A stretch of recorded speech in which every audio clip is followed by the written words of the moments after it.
നമസ്കാരം. ഇന്ന് നമുക്ക് സ്വരാക്ഷരങ്ങളായാലോ?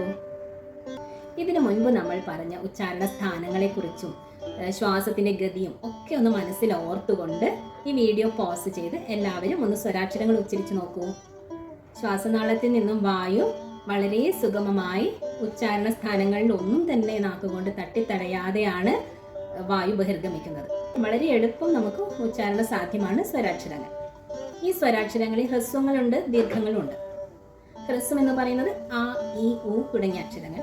ദീർഘം എന്ന് പറയുമ്പോൾ ആ, ഇ, ഉ അങ്ങനെ.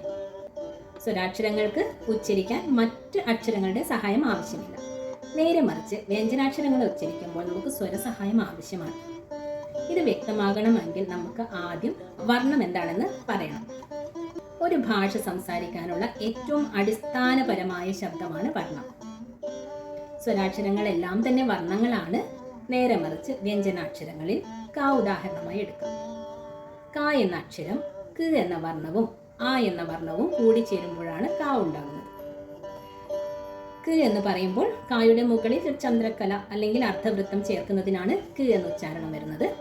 ഈ ചന്ദ്രക്കലയ്ക്ക് വളരെ മനോഹരമായ ഒരു പേരാണ് മലയാളം വ്യാകരണത്തിൽ കൊടുത്തിട്ടുള്ളത്. അത് സമൃദ്ധോകാരം എന്നാണ്. അപ്പോൾ ഈ സമൃദ്ധോകാരം ചേർത്ത കായും ആയും ചേർന്നപ്പോൾ ക ഉണ്ടാകും.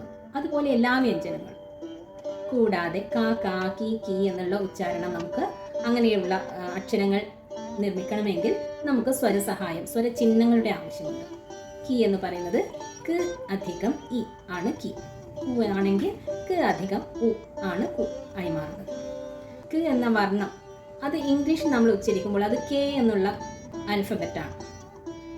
ബ് ആണെങ്കിൽ അത് ബി ആയി മാറും. എന്താണ് മലയാളവും ഇംഗ്ലീഷും തമ്മിൽ അക്ഷരങ്ങൾ തമ്മിലുള്ള വ്യത്യാസം? മലയാളത്തിൽ അത് അക്ഷരമാലയാണെങ്കിൽ ഇംഗ്ലീഷിൽ വർണ്ണമാലയാണ്. എ തൊട്ട് സെഡ് വരെയുള്ള ആ ഒരു ലെറ്റേഴ്സ് അക്ഷരമാലയല്ല, വർണ്ണമാലയാണ്.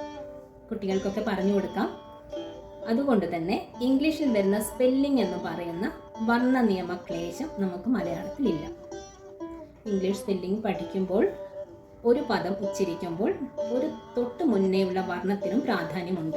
അതിനനുസരിച്ചാണ് ഉച്ചാരണം വരുന്നത്.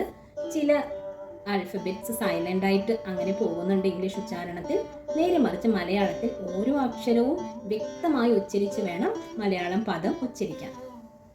ഇംഗ്ലീഷിൽ കുട്ടികൾ അധികവും വരുത്തുന്ന ഒരു പ്രത്യേകത എന്തെന്ന് പറഞ്ഞാൽ ഇംഗ്ലീഷിൽ ഒരു ഒഴുക്കോടെ സംസാരിക്കുമ്പോൾ പദങ്ങൾ സംസാരിക്കുന്നത് പോലെ മലയാളത്തിലും വ്യക്തതയില്ലാതെ ഒഴുക്കോടെ സംസാരിക്കുന്നു. പക്ഷേ വ്യക്തമായി ഓരോ അക്ഷരങ്ങളും വായിക്കാൻ കുട്ടികളെ നമുക്ക് തയ്യാറാക്കി എടുക്കേണ്ടതുണ്ട്. ഈ ഒരു കാര്യമാണ് പ്രധാനമായി പറയാനുള്ളത്. ബാക്കി കാര്യങ്ങൾ അടുത്ത ക്ലാസ്സിലാവാം, അടുത്ത ചർച്ചയിലാവാം. എല്ലാവർക്കും സ്നേഹം, സന്തോഷം.